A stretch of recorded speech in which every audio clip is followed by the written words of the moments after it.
Welcome to the 2020 Vice-Chancellor's lecture at the University of Hertfordshire.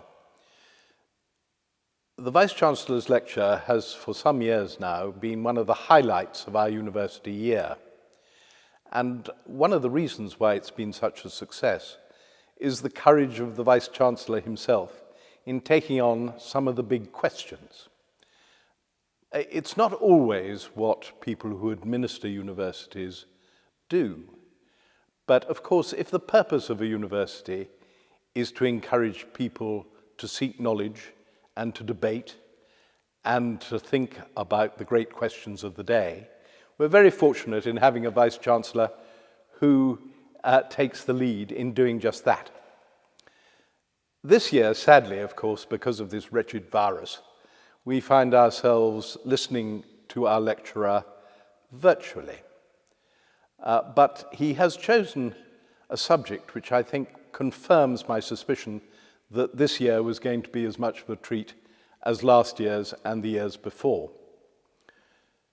And the subject is one which certainly I find is rather close to my heart.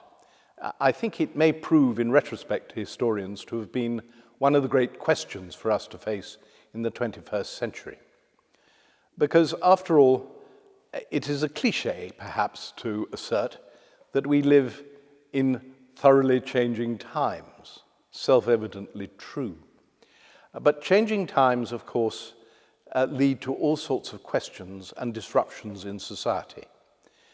And these changes are invariably driven by one thing: huge technological strides. In the 16th century, this was driven by the adoption of printing. In our age, it is electronics, the internet, the information age, all that goes with that. And we have to face, I think, a fundamental question. Is this technology going to become the servant of authoritarian regimes and their secret policemen who enforce their will, or of increasingly rich oligarchs, some of them with the income greater than a whole plethora of lumped together small economies in the emerging world? Or are we going to be able to use that technology so that it becomes our servant in civil society so that we can adapt and prosper and take advantage of the advantages that it brings us? That, I think, is a huge question. And it's one which Professor McKellar is going to embark on now. I greatly look forward to hearing what he has to say and to see whether the discussion afterwards can lead us towards something of a consensus about what the solution might be. Good evening. Thank you very much for joining me this evening, and thank you, Lord Salisbury, for that wonderful introduction. The title of my talk for this evening is "How Can Universities Uphold Democracy?" Imagine a future where Western liberal democracies have disappeared and where right and left-wing authoritarian leaders control the international community. They're advised by self-seeking intellectuals and embraced by ultra-wealthy oligarchs, many of whom derive their wealth and extend their influence through global technology companies.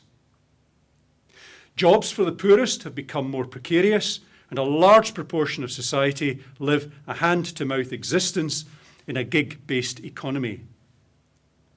Could this happen? And might universities be complicit in making it so?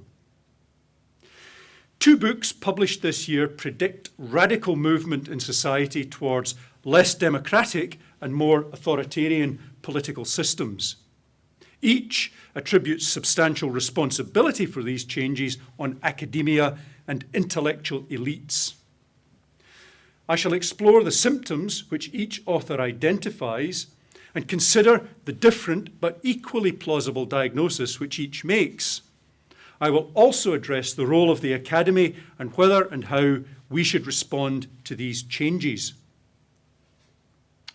Anne Applebaum gave the 10th Chancellor's lecture at the University of Hertfordshire with the title "Putin, a great strategist or a great improviser.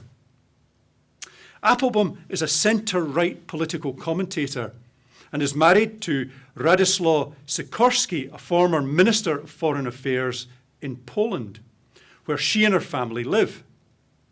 Her new book, The Twilight of Democracy, describes and tries to explain a trend she has seen in many of her former centre-right political friends who now support far-right parties, and a similar trend in centre-left supporters who have also become more extreme. Democratic states are governed by representatives of the people and have systems of checks and balances to ensure fair elections. They embrace laws which apply equally to everyone, and they enjoy freedom of speech, equality, and have laws governing and protecting property ownership. For those of us who have experienced Western liberal democracies for our whole lives, it seems inconceivable that this could change. And yet, authoritarian leaders such as Xi Jinping in China, Vladimir Putin in Russia, and Recep Tayyip Erdogan in Turkey have consolidated their authority. While Viktor Orban in Hungary, Nicolas Maduro of Venezuela, and Jair Bolsonaro in Brazil, among others, have established and expanded authoritarian regimes. The Economist produces a democracy index, which has been showing general declines in strength of democratic states for a number of years, including declines in some well-established Western democracies, such as the USA, which it now classifies as a flawed democracy. Applebaum observes the incremental erosion of laws and freedom in Poland under the nativist Law and Justice Party, where judges are appointed and coerced improperly. The state broadcaster is controlled by the state, and civil servants and diplomats, soldiers and heads of institution retain their positions and receive favour and elevation through compliance with the regime. It's illuminating that in the United States, warned in 1787 by Alexander Hamilton against the talents for low intrigue and the little arts of popularity, that their president is able to dismiss so many civic figures with whom he disagrees and appoint acolytes and relatives to senior influential positions. Even in the United Kingdom, where politicians of all persuasions historically took the rap for failed ventures, civil servants are now the scapegoats, while the grubby instigators remain untarnished. No doubt, economic circumstance, societal changes, and disinformation contribute to the erosion of democracy, and I shall come on to these later. Applebaum nevertheless points out that given the right conditions, any society can turn against democracy. Indeed, if history is anything to go by, all societies eventually will. She points out that a competitive and therefore a meritocratic form of political selection embraced in democratic societies might be the fairest system, but it will produce losers as well as winners, and the losers will eventually challenge. The attraction of authoritarian leaders is rather harder to explain. However, Karen Stenner, a political psychologist, has concluded that about a third of the population has an authoritarian disposition, by which she means they favour homogeneity and order. They can't tolerate complexity and they dislike fierce debate. These are the opposite characteristics of the libertarian, who favours diversity and difference. As well as inherent receptivity to authoritarianism, those who gravitate to the polar extents of the political spectrum often have a nostalgic view of a past time which was somehow better and has been undermined by something. Immigrants, foreigners, elites, the European Union, or perhaps, in the case of Scotland, the English. Predisposition and nostalgia are not enough on their own to undermine democracy. It also requires, in Applebaum's view, an intellectual and educated elite who are discontented and believe that the rules aren't fair and that the wrong people have influence. She calls these the clerks, who perceive opportunity to gain favour and advancement by supporting authoritarian leadership. Authoritarianism is, of course, a state of mind and not a political view, and the clerics promote either left-wing class passion or right-wing national passion. It's also probable that many authoritarian leaders did not look quite so authoritarian on the way up, but that the power and authority beget more extreme versions. Applebaum makes a supplementary observation on political discourse, which she believes has become perceptibly angrier across the world since 2015. While this could simply be the outcome of the more extreme views held by the protagonists, she believes there is more to it, and that it could have in its roots the ongoing communication revolution embracing the world.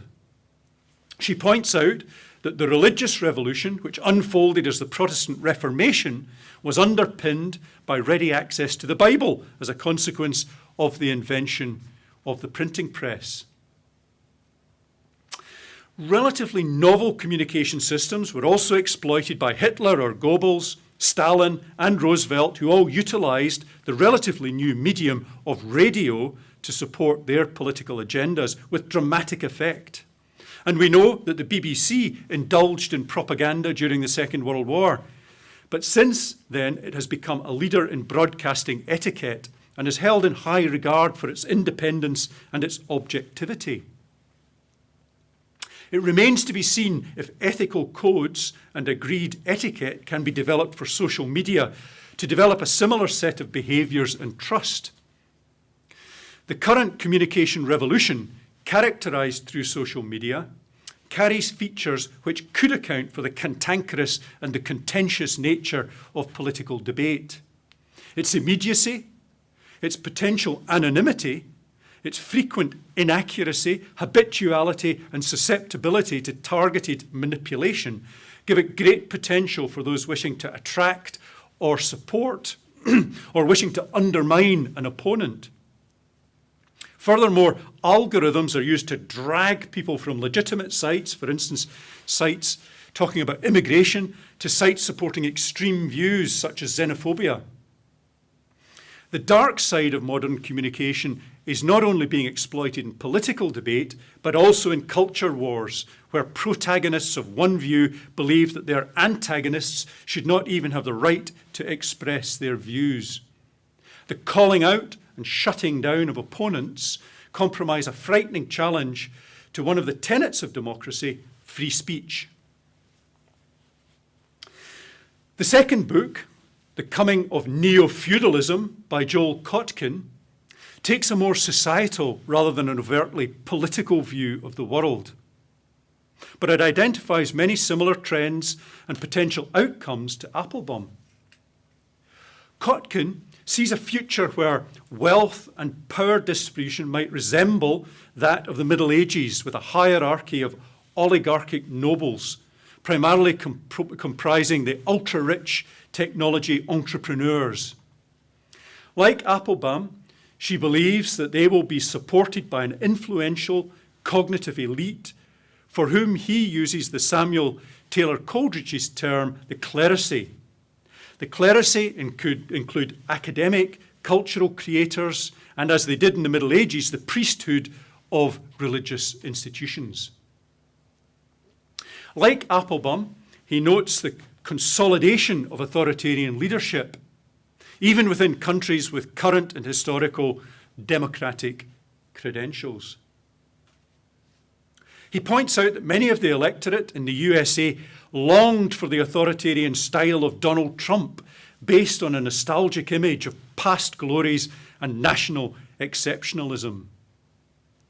Although his clerisy share much with Applebaum's clerics, he sees a closer relationship with the oligarchs formed by similar worldviews on globalism, on cosmopolitanism, on the value of credentials and the authority of experts.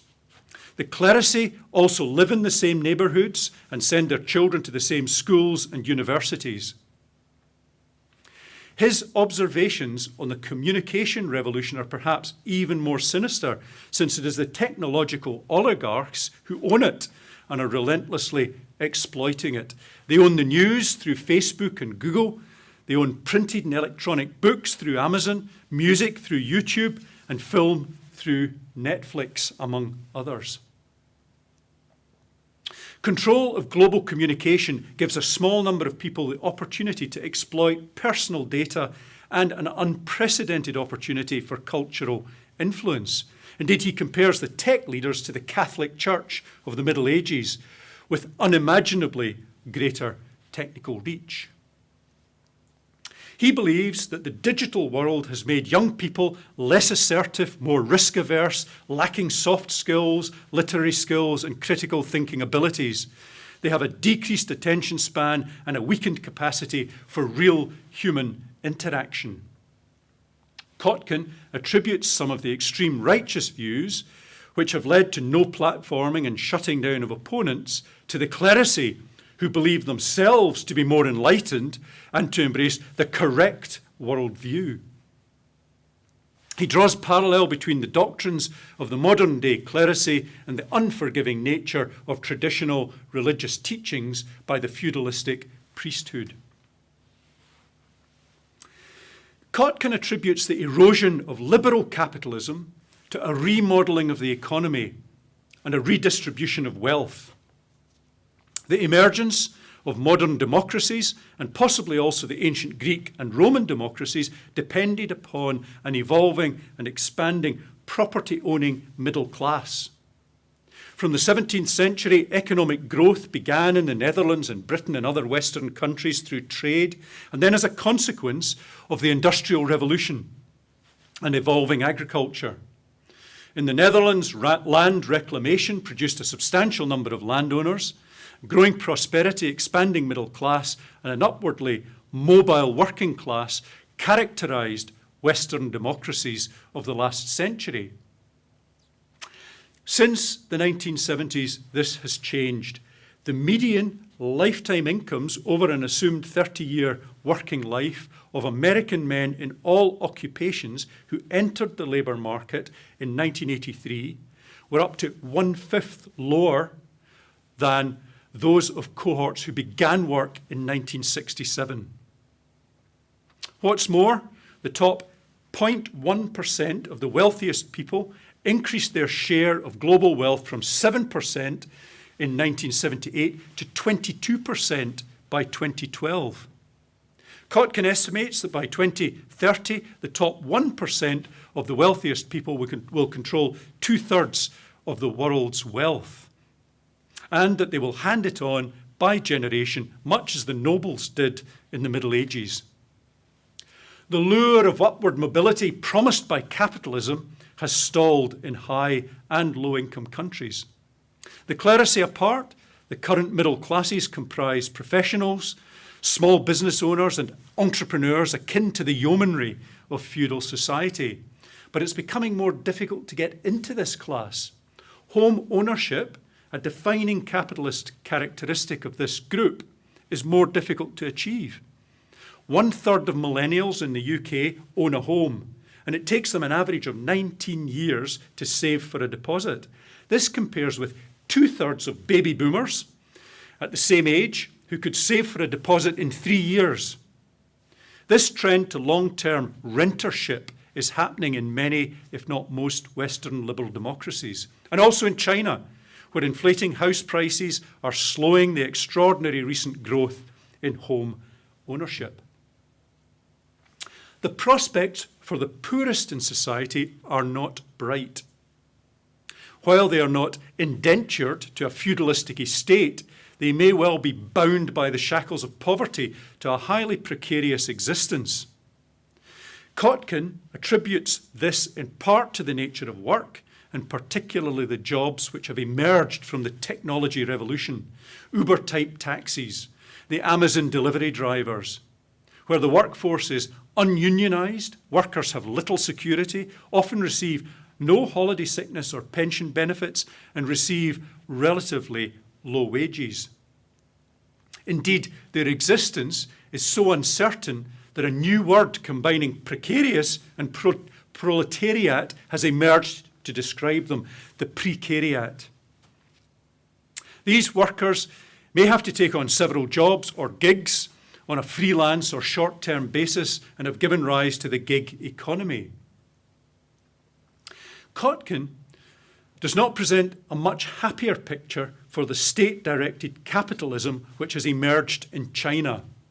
China's share of global domestic product has risen from 4% in 1990 to a projected 21% by 2022, and it has brought many millions of citizens into an economic, if not liberal, middle class. It has done so with a centrally autocratic ideology, somewhat divergent from the Marxist or Maoist egalitarianism. The top 1% of the wealthiest people in China hold a staggering 1/3 of the country's wealth. The elites in China comprise a mixture of political and economic aristocrats, in some way replacing the old Mandarin class. The enormous status of academic credentials and political hierarchy comprise to construct a system of permanent class privilege in China. Kotkin suggests that it would not be in the interests of the more educated elite to have a democratic system in which the less educated might compete. China has 9 of the world's 20 largest tech companies, and the technology elites in China have free rein to utilize their technology to control and influence the populace, utilizing artificial intelligence systems to improve surveillance in areas such as facial recognition. Applebaum and Kotkin both present plausible futures, unlikely to sit comfortably with the middle classes of Western liberal democracies. Both recognize the essential contribution of clerics or clerisy in realizing those futures. Public intellectuals, teachers, lawyers, government workers, and doctors who comprise the clerisy all have in common a university education, as do the academics themselves, who both authors infer active contribution, if not centrality, to their visions. So are universities part of the problem, or might they be part of the solution?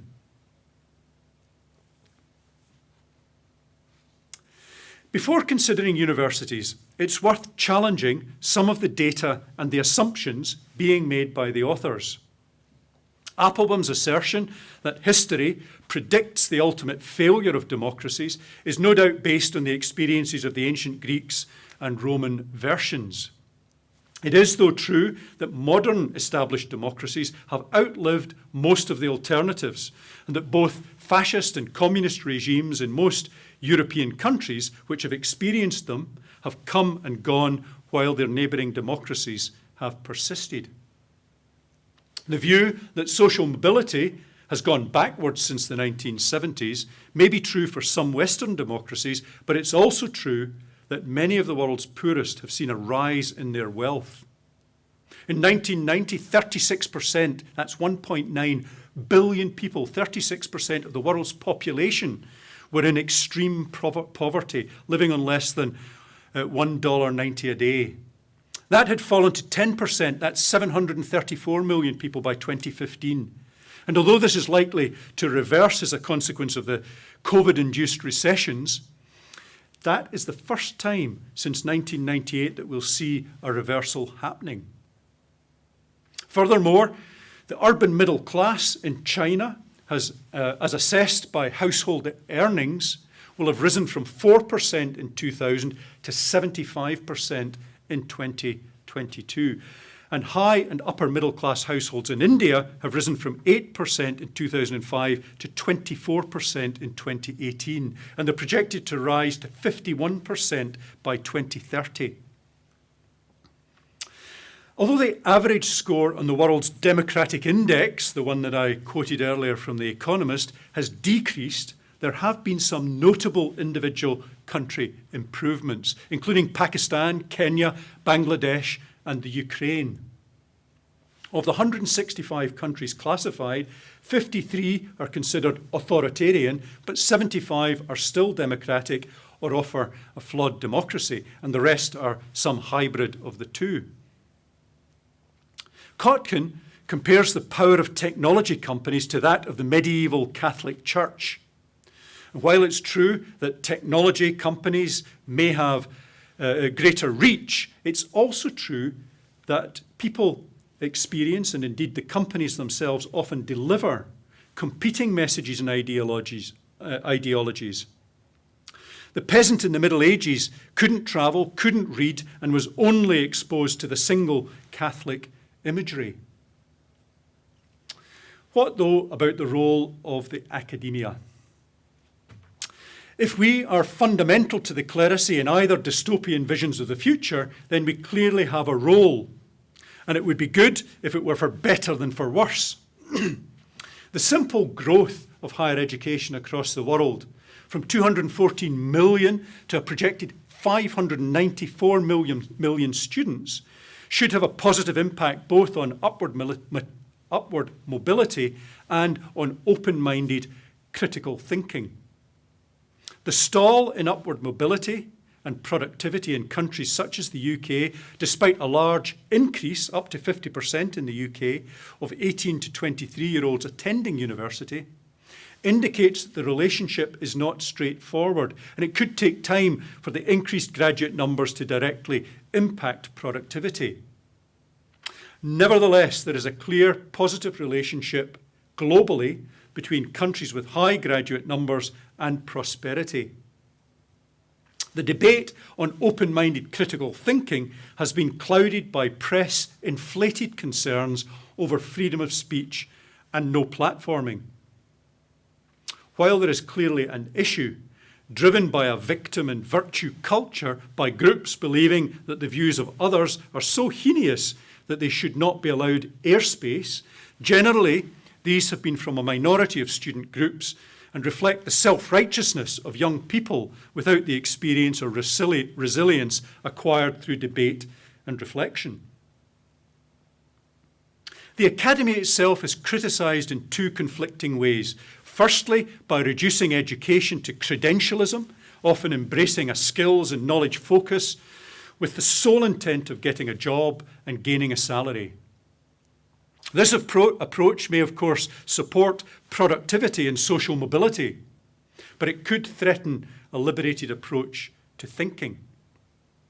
The second is that we unshackle the blinkered mind, offering the world in technicolor rather than black and white, but we do nothing to help our graduates get jobs and contribute to the economy. This criticism is often nuanced by suggesting that the academy is full of lefty types indulging their own views in political indoctrination. Furthermore, it's often the same people who make both arguments, oblivious to their own contradictions. Those who argue for more vocational courses often overlook the vocational nature of subjects like medicine, engineering and business, and are clearly unaware of the great progress made in the delivery of degree and other high-level apprenticeships by universities. The anti-intellectuals do not recognise the contribution that the humanities and creative subjects make to commerce, to prosperity, and they seem blinded to the fact that the creative sector is one of the fastest growing sectors we have. The stupidity of this debate is apparent to anyone who's spent any time thinking about the purpose of a university. Yet it does highlight a weakness in our system, particularly for those undertaking vocational subjects where skills and knowledge are paramount. Students of these subjects focus almost entirely and understandably on the requirement to get an appropriate credential. The professional bodies reinforce this tunneled vision, insisting on ever more draconian standards. This leaves little time or inclination on the part of the student or the academic to embrace the technicolor of thought, uncertainty, and complexity which comprise life. In this Our universities must do better, and our political leaders must support us. Nevertheless, political and journalistic pundits might be surprised by just how deeply the Academy tries to deliver on skills and knowledge as well as critical thinking, and indeed how jealously it guards against political indoctrination. Attend any academic board in almost any university in the world, and the debate on pedagogic approach will be deep and earnest. Opposing views will be encouraged, tolerated, and debated, and people of integrity will try and do the right things. Without universities, the world would surely be a worse place, and without education, we would all have poorer lives. It's pertinent that it's the authoritarians like Viktor Orban who have closed universities. Indeed, even Donald Trump threatened to shut off the federal funding to the University of California, Berkeley. And it's authoritarians who try to limit access to the writings and speeches of their political opponents.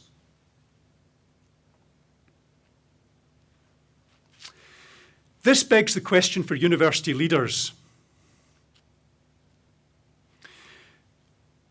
How do we engage and influence politicians? Being the whinging naysayers is likely to get us nowhere. Our lobbyists encourage us to be positive where we can. Indeed, given that our government has been elected, it's our democratic duty to be so, even when it may enrage many of our academic and professional colleagues. But when should that emollient approach be abandoned and confrontational stance adopted? Is there ever a hope of getting the whole academy to stand together and united?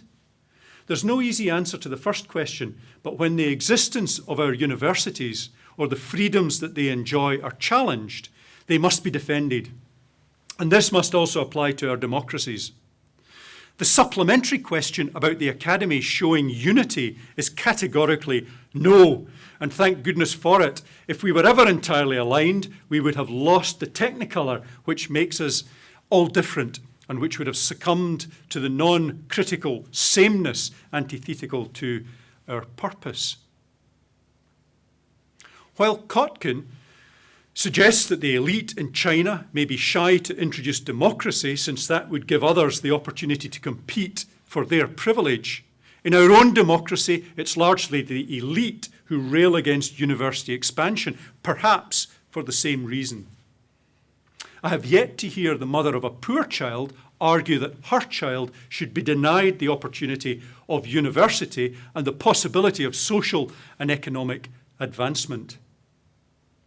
Our own political elite have polarised views about experts. The Michael Gove view that ordinary people are fed up with experts was probably crystallised when the experts on education disagreed with his somewhat outdated views on pedagogy and examinations. Boris Johnson, on the other hand, has looked substantially reassured when flanked by health experts in his Three Amigos press conferences on COVID-19. It's perhaps more sinister that the Prime Minister has appointed a cleric-in-chief in the form of Dominic Cummings, who has become a legitimiser for radical government action. Actions such as the prorogation of Parliament, the removal of permanent secretaries within the civil service, a debatable contravention on international laws or agreements relating to Brexit, and influence in the appointments of leadership to the BBC. He's also normalised a language of division and scorn for anyone he disagrees with. Of course, those on the right of the political spectrum might argue that these changes are simply rebalancing previous political bias to the left. Indeed, Kotkin points out that in the USA, only 7% of press and broadcast journalists lean to the right, with the vast majority having left-wing views. He identifies a similar imbalance in academia, which is substantially populated, some say up to 88%, by those leaning to the left. The question remains whether academics in liberal democracies should overtly support democratic political doctrine? Or in so doing, do they become what they hope to prevent? In the UK, the Department of Education has published guidance for school teachers, which states that they should not, under any circumstance, use resources produced by organisations that take extreme political stances on matters. This, of course, is open to wide interpretation. Is wishing independence for Scotland an extreme political stance? The guidance helpfully indicates that abolishing democracy and free elections and opposing free speech are included, but rather fails to appreciate its own contradiction in banning political stance while encouraging free speech. The guidance also strays dangerously towards McCarthyism by prohibiting any publicly stated desire to abolish or overthrow capitalism. In higher education, such guidance does not exist, although prevent legislation does place restrictions designed to prevent radicalisation. Universities have guarded academic freedom jealously, and rightly so. The freedom of academics to educate students on topics unhelpful to the doctrines of whichever political party is in power should be protected. It may be that there's no need for indoctrination. In all academic disciplines, enlightened challenge, critical analysis, and healthy debate are fundamental academic, not political principles. And for those who engage, the benefits of such an approach should be self-evident. Nevertheless, the Academy should defend free speech within the law more boldly than it does. A mealy-mouthed approach with obfuscation on topics deemed politically incorrect by self-appointed and usually self-righteous judges does no one credit.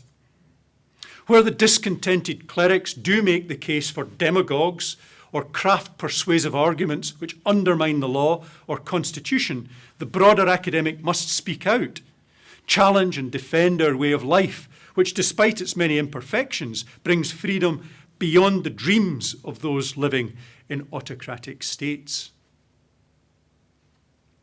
In conclusion, much of the analysis and many of the observations made by Applebaum and Kotkin are real and worrying. Their views of the academic clerisy are, however, too narrow. There are many more academics prepared to defend democracy and free speech to the limit of their capabilities than attack it. If potential autocrats of either political extreme are looking for allies, let them look elsewhere. Speaking to university students is a great way to kindle optimism, and something I do frequently. So let me finish with a more optimistic view of the future. A world will emerge where technology supports our work and leisure, where capitalism has evolved into a more benign and meritocratic form, able to support everyone in society to find worthwhile employment. It will be a world where the global population is in a steady state and where we're living within our means with regards to planetary resources, stemming environmental damage, and where democracy and free speech are enjoyed by all. The architects of this utopian existence will come from our universities, equipped with the skills, the knowledge, and the creativity and courage to make it happen. Thank you very much for your attention. Thank you very much, Quintin, for your challenging and thought-provoking lecture this evening, appropriate particularly for the unprecedented times in which we find ourselves, not only politically, but also socially and economically. My name is Mary Watson. I'm the Pro-Vice-Chancellor for Student Experience and Education at the University of Hertfordshire, and I'll be chairing the question and answer session into which we'll move now. This will last about 30 to 45 minutes, and there'll be opportunity for you to put your questions into the chat function of this session, and I'll come to those as many of those as I possibly can in the time that we have. But first, we have a question from Lord Salisbury for you, Quintin. There's one question arising out of what you have said, Quintin, which I can't resist asking. It's this. What do you think the new settlement is likely to be if we are going to answer your question and meet your challenge satisfactorily. How should we adapt our existing institutions and perhaps even, if need be, invent new ones in order that, if I can put it crudely, the goodies and civil society win rather than the authoritarians and those who wish us eventually to wish us ill? Thank you very much for that, Lord Salisbury. Always a challenging question from my Chancellor. I mean, firstly, can I say, I think the first thing from an academic perspective from within the academy, the first thing is that we academics have to live up to the freedoms that we have, in particular the academic freedom, but also the freedom of speech. In academic terms, I think we have to present balanced views on things as we can to our students. And from freedom of speech, I think we really need to be bolder, much more courageous in ensuring that we do debate the difficult topics of the time. But if I'm allowed to extend that a little, because I think we also need to think much more actively about how we encourage students and indeed the whole academy to develop a much more cross-disciplinary approach to much of our teaching. And this involves, of course, mixing the humanities and the sciences and so on. And I'll come back to a sort of more liberal arts approach in a moment, but if I can just give two examples at the University of Hertfordshire where we're trying to do that. The first is one that we've been running for a number of years, and it's called our Common Reading Programme Connect. And the idea behind that is that we allow access to a particular book each year, and we hope that both our academics and our students will read the book, and it gives them an opportunity then to debate the subjects which are, of course, pertinent to the book. But the idea behind it, of course, is that our humanities students mix with our engineering students, and our physics students mix with our creative arts students, and the idea there is that they get this sort of cross-fertilization. The second, and I think really imaginative approach that we've developed, and this has been catalysed by my deputy, Matthew Waite, who's developed, we can't really call it a module because it's not credit bearing, but he's developed an initiative called A Changed World. And the idea behind that is that during, and it's been particularly pertinent as a consequence of COVID, we've had a common programme where both academics and students can create the content themselves, and they create the content relative to the changes which have happened, either to them or the changes they believe have happened to society as a consequence of the pandemic. We've got now within that programme something like 40 videos of colleagues, of students, presenting poems, films, videos, art, extracts from their diaries, all sorts of things which are accessible by everyone in our community. And it's that sort of cultural exchange which I think is going to be particularly important. Coming back to the liberal arts approach, and of course this is an approach which is still embraced in the United States, where the initial year undergraduate courses are primarily liberal arts in nature. And I'm a fundamental believer in them. The problem with the liberal arts approach is twofold. Firstly, it is very expensive for the students themselves because they have to do that, and then they move on to professional courses, medicine and so on thereafter, engineering and whatnot. So it's a very expensive course to do, or type of course to do. And the second problem that we have in the United Kingdom, where some universities have tried to embrace a liberal arts approach, and it's been effectively unattractive to students. In other words, those which have embraced it have seen a reduction in their recruitment. So there's an issue about not just offering it, but the fact that it's actually not going to be terribly well taken up. So while in moments of enlightenment, I would love for us within the University of Hertfordshire to be able to embrace that kind of approach. Unfortunately, it does not seem to be attractive to the populace, which is worrying in itself.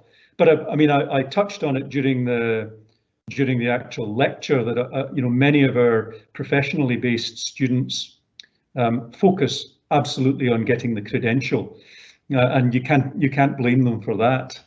But that's what I think we need to do. I think we need to be much more liberal in our approach and much more integrated in our approach across disciplines. Okay, thank you very much, Quintin. Given the events of the last 10 days or so, it's unsurprising that we've had a few questions about your lecture in relation to the presidential campaign in America. So I'm going to put two questions together here, one from Gordon, which was submitted in advance, and one from Anthony, which we've just received, which is, how do you characterise the recent presidential campaign in America, including the recent election, in the context of the material you've covered in your lecture? Anthony would be interested to know more broadly your views on the flawed democracy in the USA. Well, the first thing to say, and I used the terms that Anne Applebaum used in her book about contentious and cantankerous. And if I can reflect on the debates which happened in the American election, or in the lead up to the American election, I think you can describe them as cantankerous. In fact, they were beyond that. They were rude, and they were, in my view, rather inappropriate. Having said that, it is very interesting, and what is it? More than 140 million people voted in America. Now, isn't that just a fantastic reflection of a democratic process at work? So, I have been massively reassured. Now, of course, everyone is reassured by elections which go the way they wanted them to go. So, I have to be careful, because, my leaning was towards Joe Biden as a potential winner. And therefore I have to stand back. But effectively, 70 million people still voted for Donald Trump. So in terms of making it a democratic process, I think it was an extraordinary demonstration and example of democracy at work. And I think, it was very reassuring to me. The issue of America being a flawed democracy, I think, does reflect some of the more authoritarian things which Donald Trump has done in the past 4 years, and in particular things around the appointment of his acolytes, into positions of power. And so I hope we'll see a change. I think it was fascinating too, because of course he hasn't yet conceded defeat in the election, and of course a lot of the politicians were reflecting on previous presidents who have been defeated in elections, and the in my view, very distinguished way that they approached that defeat, and the letters of support and the letters of help they've given to their successors have been truly extraordinary. And I have to say that if Donald Trump had taken that approach, it would have, I think, raised his actual profile enormously across the globe. Sadly, at the moment, he hasn't done so. Thank you, Quintin. I wonder, to what extent do you think that the political system itself contributes to the erosion of democracy in the US, rather than the politicians themselves? No, I don't really. I mean, I think the electoral college system, it's not dramatically unlike our system in some ways. And I think, it's been shown to work for many years. And of course, they have the two houses, of course, which also tend to give a balance. They have this sort of triumvirate, because they have the executive as well as the Senate and Congress. And I think that triumvirate does actually help. I haven't ever managed to get my head fully around the way that the Supreme Court, the Supreme Court interacts with that, but I nevertheless think America does have a sound basis for democracy, and I think almost the current election and the current system has demonstrated that almost more than the opposite. Okay, thank you very much for that. We have a question about educators and students working in partnership. So what are the chances of educators and students working in partnership to achieve, for example, the UK Sustainable Development Goals, which the questioner says has to be an absolute priority in our times? Yeah, no, totally agreed. It's rather interesting. We've been creating our own 5-year strategy in the university, and I have to say we didn't at first, but following the sort of Greta Thunberg interjection, if you like, and following the movement that evolved as a consequence of that, we've revisited our own strategy and put environmental issues right at the heart of it as well. So I totally agree, and absolutely agree that kind of interaction, that sort of almost student-led pedagogy, is a really rich way of doing it. I mentioned the program which Matthew has introduced, and that has embraced a lot of that student-led pedagogy, which is fantastic. And of course, there is undoubtedly mileage to be had when students themselves create the material, because they consequently explore it more deeply, they learn it more, and it's an absolutely wonderful way of teaching. But of course, it's particularly important in the context of the question that you've asked, simply because saving our environment has become such a priority for the world. So having everyone engaged, and in particular our students, and what a great thought that the students themselves are driving forward that educational program. It's just great. So I totally support it and agree with your sentiment. Okay, thank you very much, Quintin. You talked about the importance of the university in contributing to liberated thinking, and we've got a question from Stephen along those lines. Now, I'm going to read it out word for word. It's a lengthy question. I think he touches on a number of interesting points that it would be good to pick up on now. So Stephen says, it's been argued that we depend on 3 functional pillars engaged in dynamic discussions. So effective government, an efficient market, and the vibrant university professional sector. It's the universities where rational and vigorous debate on truth and ethics take place. Yet, in recent years, the universities have failed to support free and frank debate, for example, during Brexit, and are failing to develop students who can cope with complexity and conflicting ideas. So how, Stephen asks, do we recreate a meaningful HE sector? Yeah. Well, I covered quite a lot of this in the actual talk itself, and I do actually sympathise and agree that there have been instances where universities have let themselves down by simply not encouraging the free speech, the free dialogue, the debates which are necessary, and the free debates which are necessary to come to informed conclusions. But I think I have to say, and I did say it in the talk, that I think that the instances where that has happened have been inflated by the press. And in fact, in almost all instances where there have been cases where speakers have been shut down or no platforming has been proposed, the authorities within the university have driven forward and had the debates and had the lectures ultimately. But of course, that was kind of after the press event, if you like. So I'm to some extent concerned, of course, because I think that freedom of speech is absolutely pivotal to the university sector. But I'm also reassured because I do believe that in most of the cases which we've seen in the press, actually the ultimate outcome was that freedom of speech won through, and that the individuals, Jeremy Greer, these sort of people, have been allowed to speak and have done so in a free and open way. Thank you, Quintin. I'm going to go now to a question from George, submitted in advance. And George asks, what role do you think behaviour prediction technology and AI could play in a possible slide to authoritarianism? Or do you think there is a credible way that these advancements are ever going to be able to be seen as a technology for good? Lovely question. Now, the first thing to say is that I, last night with my wife, watched The Social Dilemma. And I thoroughly encourage all of you to watch it. It's absolutely terrifying, and it's about the influence, of course, of exactly the sort of technology, the artificial intelligence technology, which drags people into particular behaviours.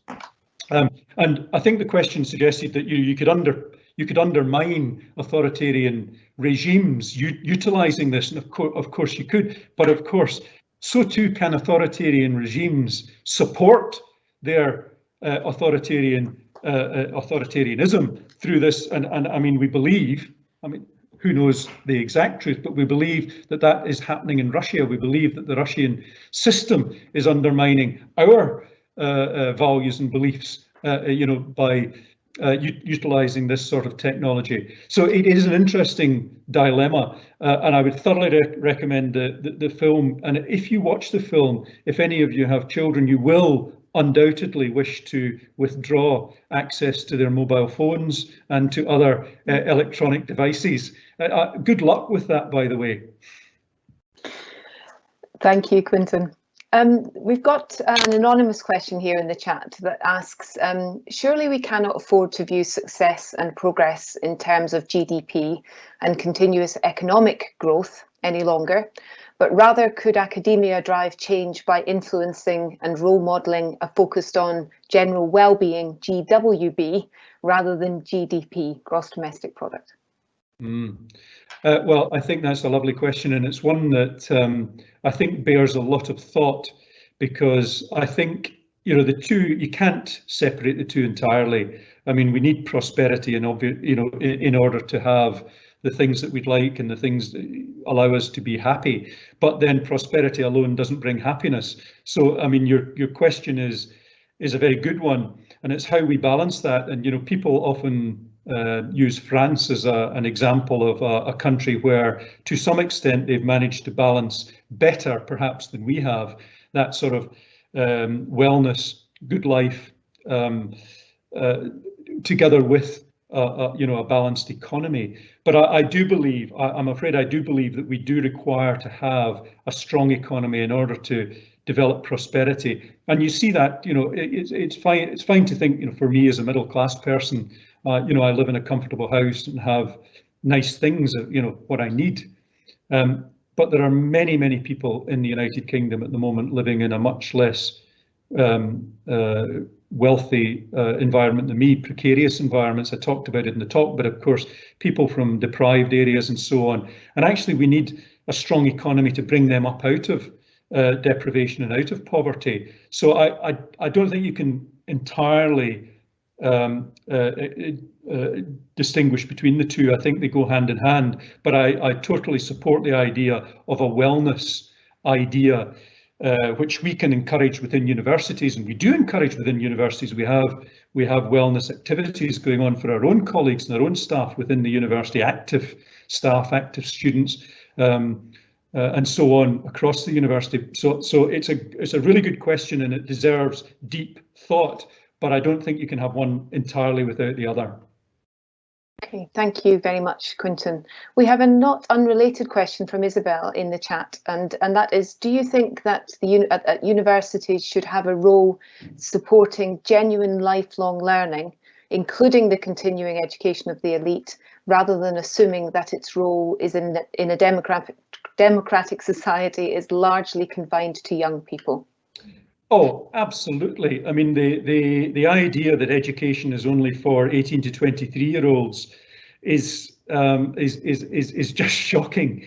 Particularly in a society now where technology and change are with us, continually, and the idea that someone in that short period of a university undergraduate degree, aged 18, will have learnt enough to both sustain their work throughout their lives, but also to sustain their well-being and their cultural development is just nonsense. So yes, I totally support the idea. How we make it work is a different question. I have to say I'm going to give Boris Johnson some credit here, because he did announce relatively recently, effectively, a skills package which would give people the opportunity to carry funding for education throughout their lives, or a package. And I'm a believer in a lifelong learning account, which we could all have, and which could, you might use most of it up in doing an undergraduate degree, or you might use some of it up, but then carrying that on throughout your life and being able to dip back into education, utilizing that. And then, of course, for for those who have become sufficiently wealthy, there's no reason why they shouldn't, of course, pay to come back and receive further education in later life and enrich their cultural experiences. So yeah, absolutely. But the thought that education stops when you're 21 is just daft. Okay, thank you very much, Quintin. You mentioned the gig economy as contributing to the precarious financial position of many people, and indeed many of the negative headlines from recent years are around the powerful authoritarian organisations that exploit gig workers and thus contribute to that precarious position. However, of course, in theory, there should be a degree of freedom and autonomy associated with working this way. Do you believe that that is in fact possible? Well, you know, I'll give you an example and then I'll answer your question in more detail. I went out to pick up our Tesco order the other night, and the chap who was delivering the Tesco order had been a chef at Hanbury Manor. And of course, as a consequence of the pandemic, the hospitality industry has completely collapsed. And so what else was he to do? So he's got himself a job driving Tesco vans. Now that, to some extent, is helpful. It's allowed him to presumably fill a period of time when he would have otherwise potentially been unemployed. But I think there are massive dangers with the gig economy and the precarious. I mean, the idea that you would go through life in such extraordinary uncertainty, never having the security of healthcare if you were ill, never having the security of the facility to pay into a decent pension, never having the security to take a holiday, and broadly getting relatively low wages as a consequence. It cannot be right. Now, you know, I am a kind of libertarian at heart, so I believe that there should be opportunity for people and so on. But I do think, and in particular, these gig jobs, they need to be developed in such a way that people get some kind of security as a consequence of the work that they're doing. Okay, thank you very much, Quintin. Moving on now to talk particularly about social media, and we've got a couple of questions in the chat about social media. And you spoke about the current communications revolution potentially contributing to the contentious nature of political debate and social media being exploited in so-called culture wars. We've got a question first from Sandra and then from John that's related to that point.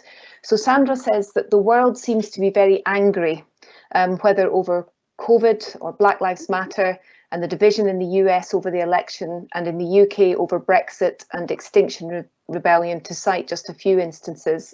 And she says that social media has encouraged this.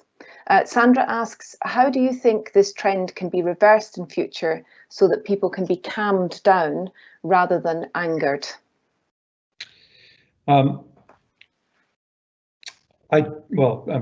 Clearly better people than I have thought about this and haven't come up with an easy answer. You know, I did mention the BBC and the fact that during the war the BBC was offering propaganda. But since the war, and people will debate with me on this, but broadly the BBC has been considered to have evolved into a broadcasting organisation with, good etiquette, and which effectively presents things in a balanced and truthful and honest way. Now, whether we can develop the same kind of etiquette, I shouldn't say we because I wouldn't be involved in it, whether the same kind of etiquette, balance and truth can be evolved in the sort of social networks, I don't know. I mean, the first thing is that there are two conflicting things. There are the social networks where people themselves are adding the content and creating the anger which you're talking about.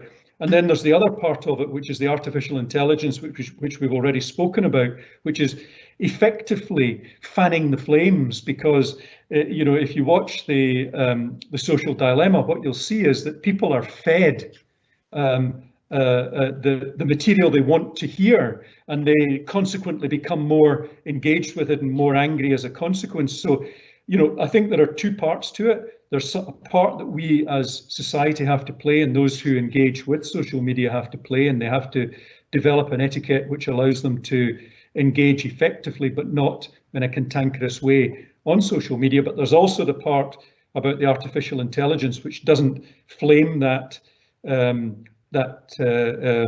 cantankerousness.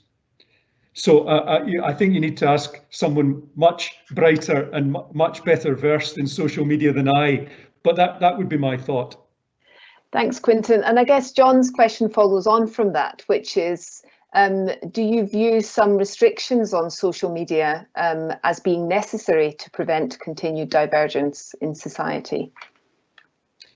I absolutely believe that there should be restrictions with regard to the artificial intelligence part of it and how that's used, because I think that manipulates people in a truly sinister way.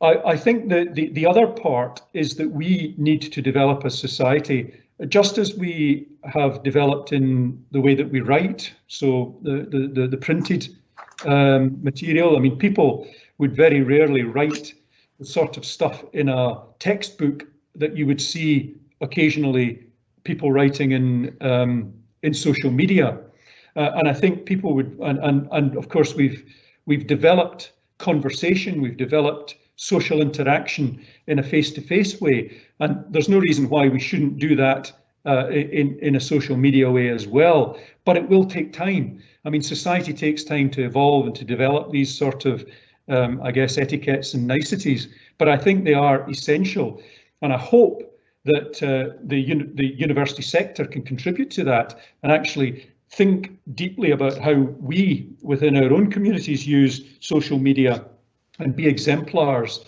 of the most appropriate and best ways to use it.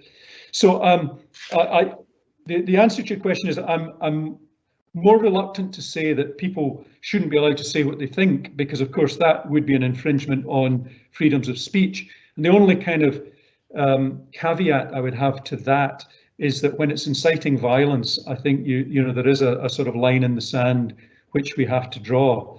And of course, even in hugely democratic, the Constitution of America draws the line, even although it does encourage freedom of speech, it nevertheless draws the line where you get that sort of incitement to violence. So I don't think it can be entirely free, but as free as it possibly can.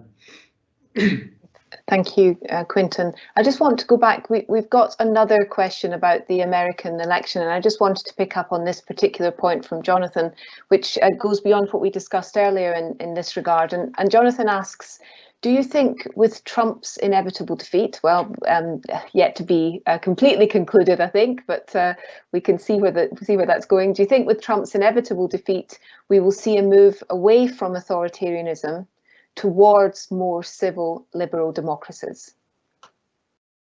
I do hope so. I do hope so.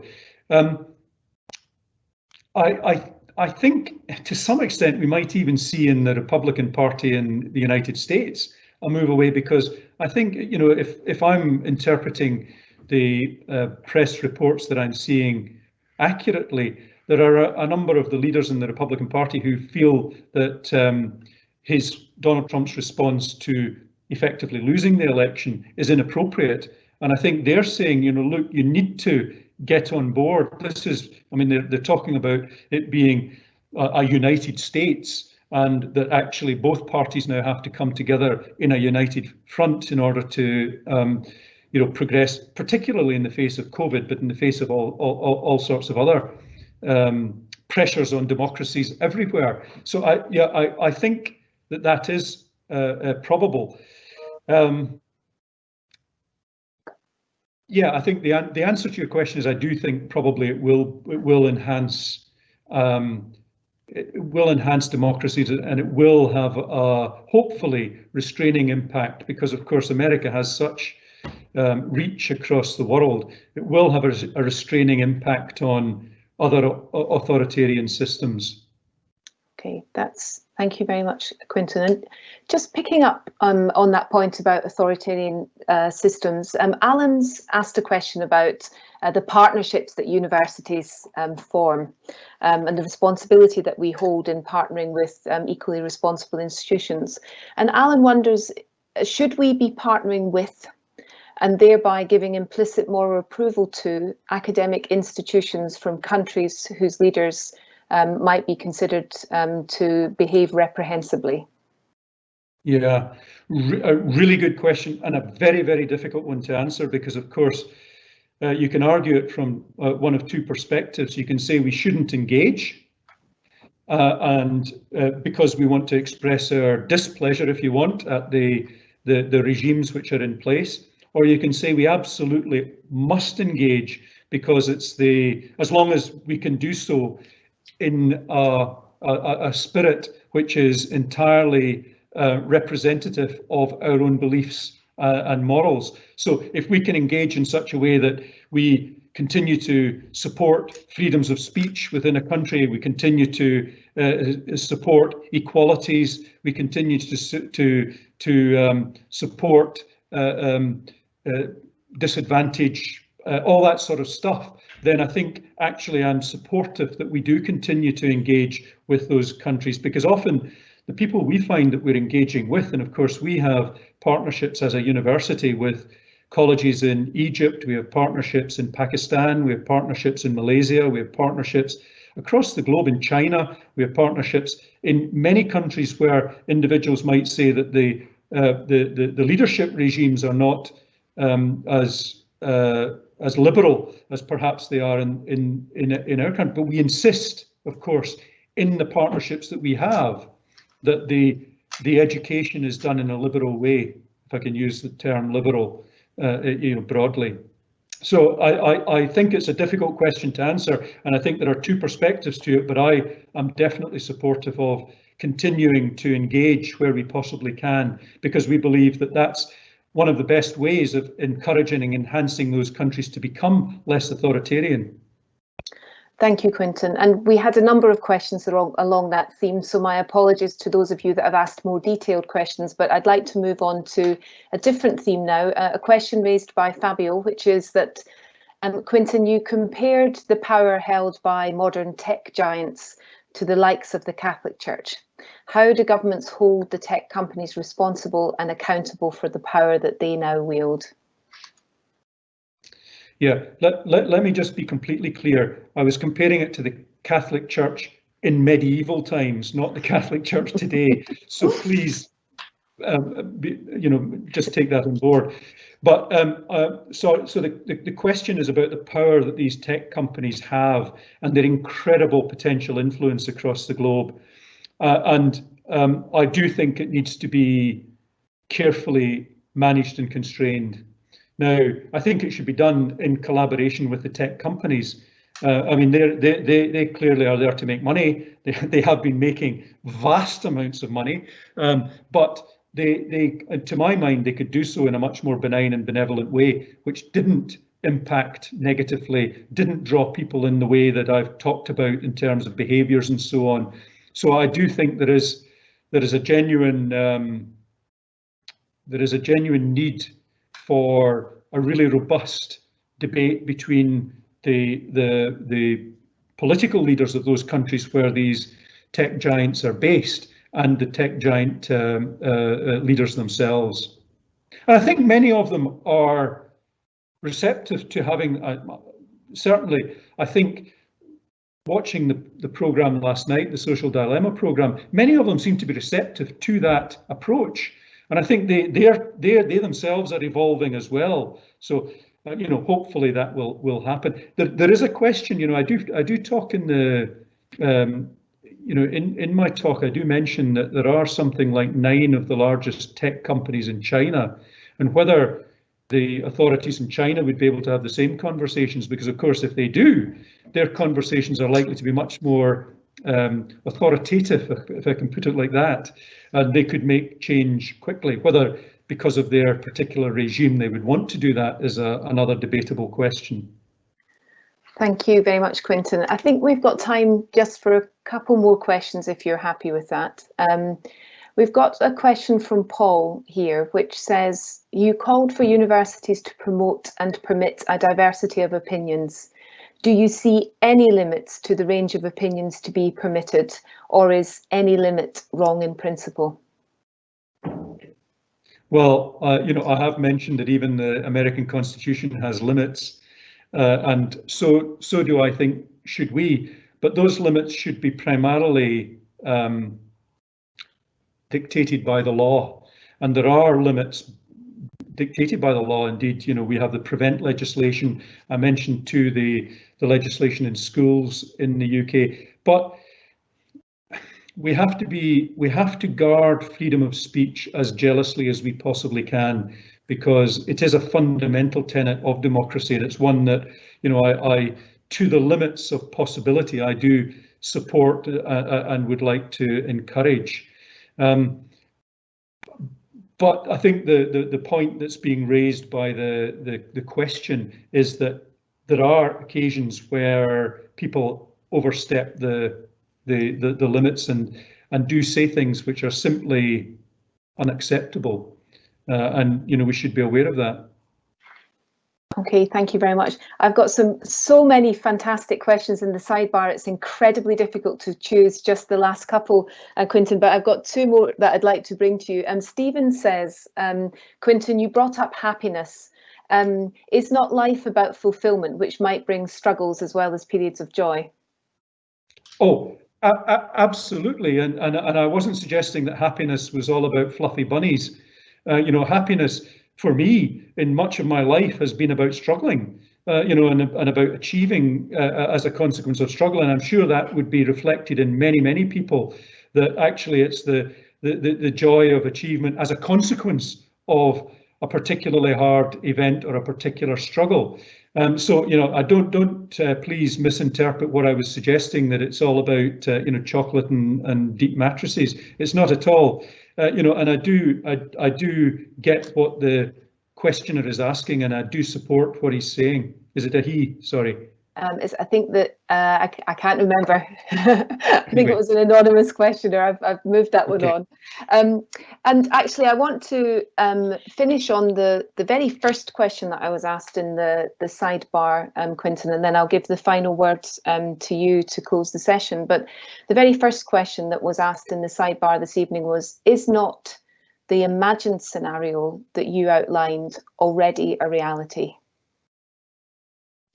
Oh, it partially is, without question. And I mean, part of the imagined scenario that I created was, of course, not me creating it, was Anne Applebaum and Kotkin creating it, and they were very clearly articulating how it had evolved. And there is no doubt that we are partially there. And I mean, I mentioned the authoritarian states which have increased their power and so on. So there is undoubtedly, we have moved in that direction. But I did try also to give a more balanced view with regard to, if you look at for instance, the Economist's democratic index, that there are some countries who are going in the other direction, becoming more liberated, more democratic, more free, and that is to be encouraged. Now, how we move globally in that in that direction, I think remains to be seen, and is something of a challenge for all of us. But no, I totally think that we are in some areas, on that slope, and we need to address it. That's why I gave the lecture, by the way, fundamentally because of that.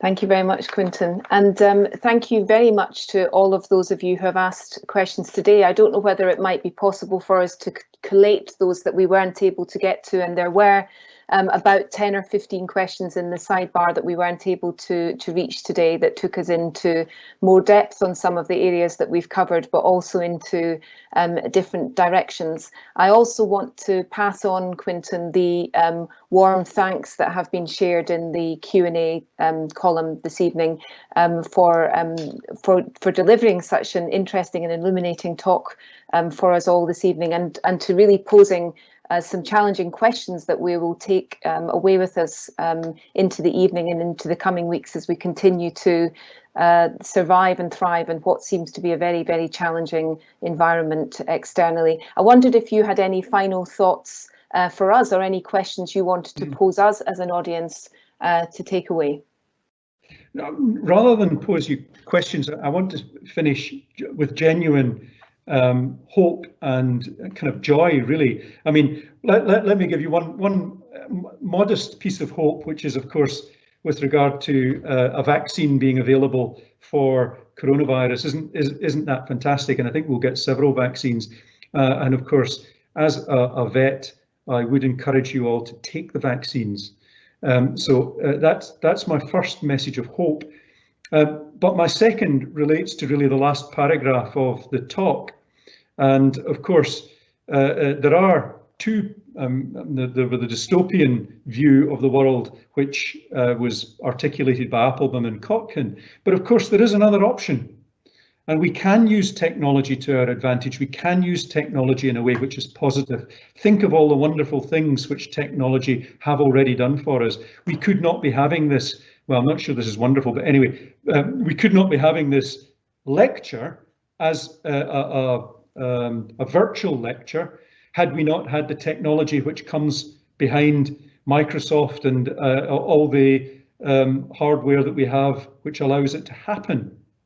And indeed, I've got, presumably the numbers have been inflated by all my relatives watching this, but I've got relatives in Scotland, of course, who are able to plug into this lecture, which they wouldn't have been able to do had we not got the technology. So the technology is not an evil, it is a thing which we people must use to our advantage. That's the first thing to say. Secondly, I think long term, I had the wonderful experience, as many of you will have had, of watching the David Attenborough programs recently and thinking about the environment. Someone asked the question about the environment. I do think populations are going to level off. I do think as a species, we will begin to work towards a balanced environment, and I think that is a future which I think is positive and bright. And let me just finish by talking about my students.